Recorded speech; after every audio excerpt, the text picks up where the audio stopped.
पण मयंक, मी तुझ्यावर चिडलेलो आहे. का काय झालं? अरे कुठच्या कोपऱ्यात तू आमच्या देवीला पाठवलंयस? ते ज्या वाड्यावर राहतात तिथं फोनचं नेटवर्क नाहीये. बरं आजूबाजूला काही नंबर? हे नेटवर्कचं लफडं माहितीच नव्हतं मला. माहित नव्हतं म्हणजे? हे काम तुला तुझ्या ओळखीतनं मिळालंय ना? म्हणजे काय आहे, त्या वाड्याचा मालक आहे जमदाडे. त्याचा मुलगा माझा खेची पार्टनर आहे. खेची पार्टनर म्हणजे? खेची पार्टनर म्हणजे जुगारातला पार्टनर. हो, तोच म्हणाला की असा असा वाडा आहे आमचा, पडूनच आहे. पण मीच त्याला सुचवले की पडून आहे ना, मग रिसॉर्ट करून टाक. अर्थात तो वाडा अजून मी बघितलेला नाहीये. पण एक काम करतो, त्याला फोन करून बघतो, म्हणजे तिथला कुठला केअर ऑफ नंबर आहे का विचार आणि मला सांग. झाला वाडा बघून? हो, सगळा नाही पाहिला. We just went around. Vikram कुठे आणि? सर फोन करायला बाहेर गेले. हो, हाच प्रॉब्लेम आहे वाड्याचा. नेटवर्कच नाहीये. फार बाहेर गेलं की मिळतं नेटवर्क. देवी कुठे आहे? अनन्या, आता मला खरं खरं सांग, तू का आलीस इथे? काय झालं? माझं आणि अभयचं कडाक्याचं भांडण झालं आणि मला नाही वाटत आता आमचं हे लग्न टिकेल. काय वेड्यासारखं बोलतेस तू? अगं, एवढ्या तेवढ्या गोष्टीवरून लग्न मोडतात का? अनन्या, एखादी गोष्ट बिघडली ना तर ती सुधारण्याचे अनेक मार्ग असतात. माझ्यासाठी आता सगळे मार्ग बंद झालेत. I have no way to go. पण असं काय झालंय अनन्या? सांगशील का मला?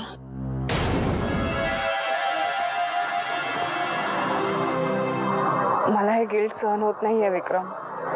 नैना म्हणाली, जर तुझ्यामध्ये आणि अभयमध्ये काही प्रॉब्लेम असेल तर तू, अभय, मी आणि विक्रम आपण चौघे बसून तो प्रॉब्लेम सॉल्व्ह करूया. तिला काय माहिती की तुझ्या आणि अभयमध्ये प्रॉब्लेम येतो? मला तिला सांगावं लागलं विक्रम. मग काय करूया आपण? थांबूयात हे सगळं आत्ता ह्या क्षणापासून. नको भेटूया आपण एकमेकांना? तेच तर जमत नाही विक्रम. आपल्या दोघांचा विचार मनात आला की जगातली सगळी एथिक्स, सगळी लॉजिक्स, सगळं फिकं पडतं. काय आहे सगळं गुंतागुंतीचं एवढं? काय आहे सगळं कॉम्प्लिकेटेड? एक डिसेंट फ्लॅट हवा दारकर, 1 BHK, शक्यतो आपल्याच एरियात. मुलगी आहे म्हणून सिक्युरिटी असलेली सोसायटी बघा. कदाचित त्या मुलीचा नवरा तिला त्रास द्यायची शक्यता आहे म्हणून. हा, तसंच काहीतरी आहे. अहो नाही, आमचं काही नाही. आमच्या ऑफिस मधलीच मुलगी आहे. समाजकार्य आहे दारकर. आमचा कसलाही इंटरेस्ट नाहीये त्यात. माझा एक काम. ब्लफ.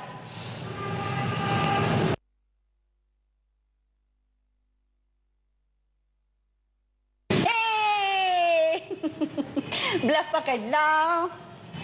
मामा, तू ना खरंच खूप मोठी चीटर आहेस. जेव्हा मी खोटं पान टाकते तेव्हा प्रत्येक वेळेस तू कसं पकडतेस? कारण की खोटं बोलणाऱ्याच्या नेहमी डोळ्यात दिसतं. काय विक्रम? काय? ओफो, देवीचा ब्लफ मी पकडला आहे. देवी, उचला उचला उचला पत्ते. ओके ओके, घेते. एक राणी. एक राणी. देवी, पान उचल. दादा ब्लफ करतो.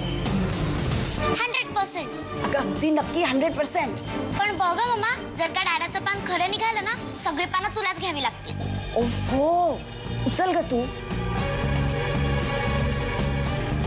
ब्लफ. येस, दादा, मामाने तिचा ब्लफ पकडला. मामा, you are a great magician. अगं मॅजिशियन कसली?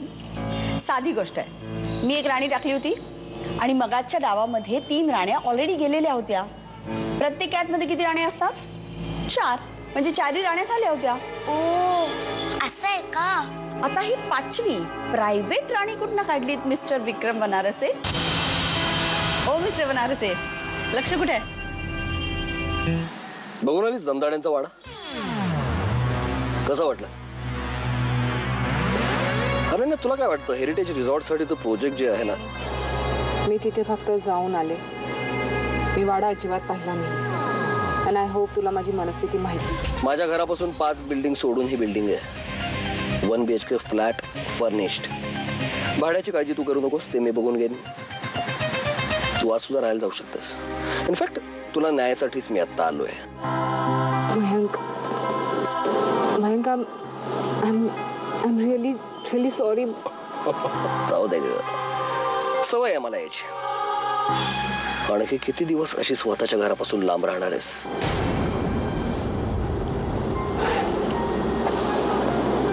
खरं सांगायचं तर या प्रश्नाचं उत्तर नाही आहे माझ्याकडे मयंक. मलाही माहिती आहे की माझा नवरा बाबा मला नक्की शोधून काढण्याचा प्रयत्न करतील, मला कन्फ्रंट करतील. पण सध्या मला त्यांना फेस करण्याची हिंमतच नाही. एक मित्रत्वाचा सल्ला देऊ अनन्या. लवकरात लवकर विक्रमला सोड. तुझं काहीच फ्युचर नाहीये याच्यात.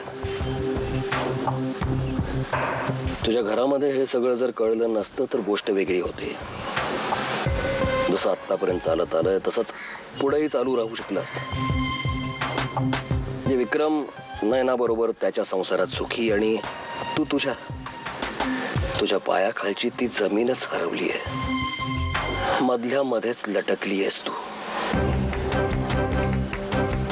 कारण काहीही झालं तरी विक्रम त्याच्या पायाखालची जमीन कधीच सोडणार नाही. तो तुझी जमीन